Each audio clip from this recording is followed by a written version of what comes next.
اس وقت آپ کو نمازی کوئی نہیں کہے گا، آپ کو نمازی نہیں کہے گا، بلکہ اس وقت آپ تو نماز سے باہر نکل چکے ہیں، نماز سے باہر نکل چکے ہیں. اس وقت شریعت نے ہمیں یہ طریقہ بتایا ہے کہ بندہ منہ پہ ہاتھ رکھے، منہ پہ ہاتھ رکھے اور صفوں کو چیرتا ہوا چلے جائے. کوئی گناہ نہیں، آپ نے نماز کو بچانا ہے. نماز کو صفوں کو چیرنے سے مراد یہ ہے کہ آپ اشارہ کریں. آپ جب منہ پہ ہاتھ رکھیں گے نا، سمجھدار لوگ وہ سمجھ لیں گے، جو نہیں بھی سمجھنے والے ہوں گے آپ تھوڑا سا اس کو اشارہ کر تو وہ خود ہی آپ کو تھوڑا سا کندھے سے راستہ دے گا، راستے نکلتے ہوئے آپ چلے جائیں. اور اگر آپ اس طرح بھی پہلے کوشش کریں کہ اس طرح نہیں ہو، اس طرح نہیں ہو، بالکل سیدھا نہیں ہو تو بالکل ٹھیک ہے. اور اگر آپ ایسے بھی نکل جائیں گے تھوڑا سا کر کے، اگر مثال کے طور پر ایسے یہاں پر ایک بوڑھا آدمی ہے، اگر آپ اس کو وہاں سے نکلیں گے تو اس کو تکلیف ہوگی، کوئی بات نہیں، آپ اس کے آگے سے تھوڑا سیٹ ہو جائیں. اس کی وجہ کیا ہے؟ اب آپ کے نمازی کے آگے سے کیوں گزرے ہیں؟ اگر وہ اس صورت میں ہے کہ امام کے آگے کوئی چیز ہو، امام کے ایک کھلا گراؤنڈ ہے، کھلا گراؤنڈ ہے، امام کے آگے کوئی چیز نہیں ہے، تب نمازی کے سامنے آپ نہیں گزر سکتے. اب یہاں پر امام صاحب کے سامنے کیا ہے؟ دیوار ہے، ٹھیک ہے، دیوار، تب آپ گزر سکتے ہیں کیونکہ اس کو ستھرا کہیں گے، ستھرا کے حکم میں آ جائے گا. آپ وہاں سے گزرے، وضو کر گئے، مگر اس جگہ پر آ کر شیطان کی طرح کھڑے نہیں ہونا اپنی جگہ پہ، ٹھیک ہے، اپنی جگہ پہ آ کے کھڑے نہیں ہونا، کیونکہ جو آپ کو جو سی جگہ ملے گی آپ نے کیا کرنا ہے وہی پر کھڑے ہونا. آپ نماز محترم حیدر صاحب، میرا سوال یہ ہے کہ جو ہمارے دکاندار حضرات ہیں ان کو کچھ چیزیں سستی ملتی ہے، آگے مہنگی بیچتی ہے، یہ جائز؟ دکاندار حضراتوں کو چیزیں پیچھے سستی ملتی آگے آ کر مہنگی بیچتے ہیں. اس کا طریقہ کار یہ ہے، طریقہ کار یہ ہے کہ اپنا منافع رکھیں، اپنا منافع رکھ کے وہ چیز بیچیں. مثال کے طور پر گھی کا پیکٹ آج کل کتنے کلو؟ 360.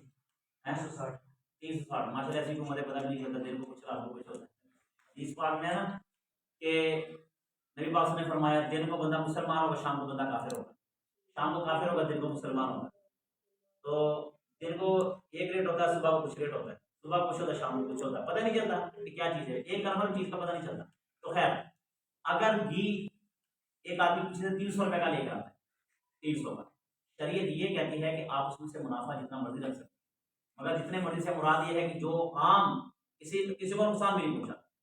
اب آپ 1000 روپے کلو کر دو، 1000 روپے کلو، اس طرح کے مارکیٹ میں جو غریب طبقہ ہے، مطلب یہ ہے کہ آپ ایک جو بازاری ریٹ ہے نا، بازاری ریٹ ہے جو عام لوگ دے رہے ہیں، عام لوگ دے رہے ہیں، چورا نہیں بننا، چورے والا کام نہیں کرنا. جو بندہ چورا تیز کر کے رکھتا ہے نا، پھر اللہ تعالیٰ اس کی رزق میں برکت بھی نہیں دیتا. یہ بات یاد رکھنا. ویسے جو ریٹ عوامی چل رہا ہے اس کے مطابق آپ بیچیں، اپنا 50 60 روپے 30 روپے جو مارجن رکھنا ہے اس میں رکھیں تو بالکل جائز.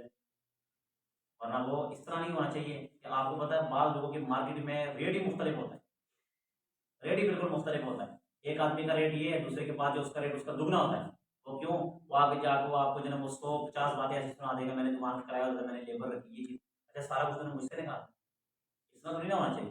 مگر خیر عوام کا خیال رکھا جائے، کیونکہ عوام کے بارے میں یہ کہا گیا کہ یہ مخلوق اللہ کا کنبہ ہے، اور اللہ کہتے ہیں جو ان کا خیال کرے گا ان کا خیال کرے حیدر صاحب، میرا سوال یہ ہے کہ اگر کوئی بندہ نماز میں سو جائے، سجدے میں جا کے سو جائے، اس کو 3 سال سو جائے، تو پھر وہ کیا کرنا چاہیے؟ اٹھنا چاہیے، کھانا چاہیے کہ نہیں؟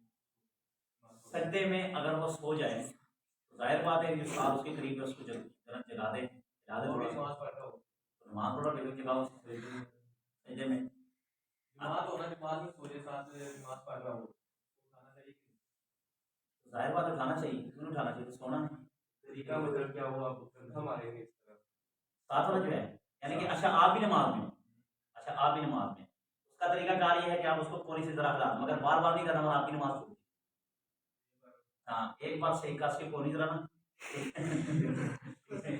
ہاں اتنا بھی زور سے نہیں ہے کہ ڈیلے پٹھے دل 40 دوران نماز ہی تو ذرا نا یہ پونی کا طریقہ کار ہوتا ہے، یہ کچھ طریقہ کار ہوتا ہے بندے اٹھانے کے لیے. سخت پونی ایسے کر کے نا وہ سمجھ جائے گا، جب ایک بار پونی لگے وہ سمجھ جائے گا، مگر بار بار ایسا ویسا کر کے نا تو اپنی نماز ہی خراب کر دے.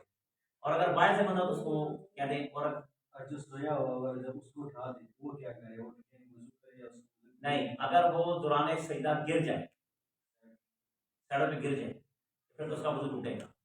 اور اگر اس کا سجدہ رہ گیا بیچ میں سے تو پھر اس کی نماز ہی ختم ہوگی، اس کو دوبارہ نماز پڑھنی پڑے گی. اس کی وجہ کیونکہ سجدے کیا ہیں؟ 2. اور 2 سجدے کیا ہیں؟ فرض. آپ کو پتا 2 سجدے فرض ہیں، اور اگر سجدہ رہ گیا تو کیا ہوگی؟ نماز ساری ختم ہو میرا سوال یہ جو کاروباری لوگ ہیں، مطلب ان کے پاس سامان دکان میں پڑا ہوتا ہے، 1 سے 2 لاکھ سامان پڑا ہوتا ہے، کیا وہ زکات فرض ہوتی کہ نہیں؟ بالکل فرض ہوتی ہے. زکات جو ہے نا، زکات جو بھی کاروباری حضرات ہیں نا، کاروباری حضرات ہیں، کاروباری حضرات پر زکوٰۃ ضرور ہے. کیا مطلب ادھار کرتے ہیں، ادھار کرنے کے بعد بیچتے ہیں سامان بھی زکوٰۃ آئے گی. اب دیکھیں نا، دو قسمیں. ایک آدمی پلاٹ خریدتا ہے بیچنے کی نیت سے، بیچنے کی نیت سے پلاٹ خریدتا ہے، وہ پلاٹ پر زکوٰۃ آئے گی اس پلاٹ پر. اور ایک آدمی اپنے لیے رہنے کے لیے گیا، یار اس پلاٹ کو میں رکھتا ہوں اپنے رہنے کے لیے، چاہے وہ 10 سال پڑا رہے اس پہ زکوٰۃ نہیں ہے، کیونکہ یہ آپ نے کس نیت سے لیے؟ بیچنے کی نیت سے. تو جو چیز بیچنے کی نیت سے ہوگی اس پر زکوٰۃ آئے گی، اور جو اپنے لیے ہوگی اس پر زکوٰۃ نہیں ہے. آپ کے گھروں میں جو آٹا وغیرہ ہوتا ہے، چینی وغیرہ، اس پہ زکوٰۃ نہیں ہے، تو اپنے لیے کھانے پینے کی ضرورت ہے. اور جو دکان کی چیز ہے تو زکوٰۃ آئی ہی آئی. سمجھ آ رہا ہے؟ محترم عزیز صاحب، میرا سوال یہ کہ جیسے کہ ہم نے پڑھا کہ کتے کو گھر میں نہیں پانا چاہیے جس کی وجہ سے فرشتے نہیں آتے، کیا ایسی حکم بلی کے لیے بھی ہے؟ کیونکہ ہم نے سنا کہ آپ صلی اللہ علیہ وسلم کے پاس بھی بلی ہوا کرتی. کتے کے بارے میں تو صریح حدیث پاک میں نبی صلی اللہ علیہ وسلم نے فرمایا کہ لا تدخل الملائکۃ بیتا فیہ قلب ولا تصاویر، کہ اس گھر میں رحمت کا فرشتہ داخل نہیں ہوتا کہ جس میں کتا ہو یا تصویر کسی جاندار کی تصویر ہو نا، چاہے وہ انسان کی ہو، چاہے وہ کتے کی ہو، چاہے کسی اور چیز کی جاندار کی تصویر ہو، اور جس گھر میں کتا رکھا گیا ہو اس گھر میں رحمت کا فرشتہ داخل نہیں ہوتا. اور ایک روایت میں یہاں تک لکھا ہوا ہے کہ جو بندہ کتا رکھے گا گھر میں، اس کے ثواب میں سے روزانہ ایک قرت ثواب کم ہوتا ہے. ایک قرت. صحابہ نے پوچھا یا رسول اللہ ایک ثواب کتنا؟ آپ نے فرمایا احد پہاڑ. احد پہاڑ آپ سرچ کر کے دیکھیں نا کتنا بڑا، اب دیکھو ہماری نیکیاں اتنی ہیں، تو احد پہاڑ روزانہ ایک کتے کے رکھنے کی وجہ سے آپ کی نیکیاں جا رہی ہیں، تو ہماری نیکیاں اتنی ہے نہیں. فرق ہوگا کیا کہ برائیاں آپ سر کے اور آگے بڑھیں. اور آپ مثال کے اوپر آپ نے 5 لاکھ قرضہ لیا ہوا اور آپ کی ٹوٹل آمدنی 2 لاکھ روپے ہے، تو پھر ہوگا کیا؟ جب آپ 2 لاکھ آپ کی ہے، 6 لاکھ آپ نے قرض لیا، تو اس کا ہوگا کیا؟ اور نتیجہ کیا نکلے گا؟ پھر مار پیٹے جیل اور کیا ہوگا؟ پھر الٹا عذاب ہے. تو یہ جو بلی ہے نا، بلی رکھی تھی حضرت عبد الرحمان کا نام تھا، عبد الرحمان، جن کو ابو ہریرہ کہتے ہیں، بلی والے صحابی رسول ہے. بہت سے حدیثیں نبی پاک صلی اللہ علیہ وسلم سے منقول ہیں، اور بلی کو پیار نبی پاک صلی اللہ علیہ وسلم نے دیا ہے، کیونکہ حضرت ابو ہریرہ جب آئے نا ان کی آستین بڑی تھی، یہ آستین، انہوں نے بلی کے بچے کو یہاں پہ چھپایا ہوا، پیار کرتے تھے بلی سے، یہاں پہ چھپایا ہوا. اب چھپایا تو نبی صلی اللہ علیہ وسلم نے دیکھا تو بلی. تو اللہ کے نبی صلی اللہ علیہ وسلم نے بلی کا جو کمر تھی نا اس پہ پیار شفقت کا ہاتھ رکھا. اس وقت سے لے کر آج تک میں آپ کو دعوے اور چیلنج کے ساتھ کہتا ہوں، آپ کوئی بھی جانور ہونا، چیتا کیوں نہ، ہاتھی کیوں نہ ہو، کوئی بھی چیز ہو، آپ اس کو چھت سے گرائیں گے نا، جیسے آپ اس کو ٹانگوں سے پکڑ کے گرائیں گے نا وہ ایسی ہے. آپ بلی کو 5 منزل سے اوپر گرا دو اور ٹانگوں سے پکڑ کے ایسے گرا دو، وہ بلی سیدھی ہوتی. کیوں ہوگی؟ اور آپ سمجھنا جس چیز پر اللہ کے نبی ہاتھ رکھتے وہ کبھی نیچے نہیں جاتا. سمجھ آ رہی؟ تو اگر بلی نیچے نہیں لگ سکتی تو پھر ان لوگوں کے لیے پیغام ہے کہ جس کے کندھے پر نبی پاک صلی اللہ علیہ وسلم بیٹھے اس دیگر پر وہ کبھی نیچے لگ سکتے، کبھی نہیں لگ سکتا. یہ لوگوں کا وہم ہے اور گمان ہے.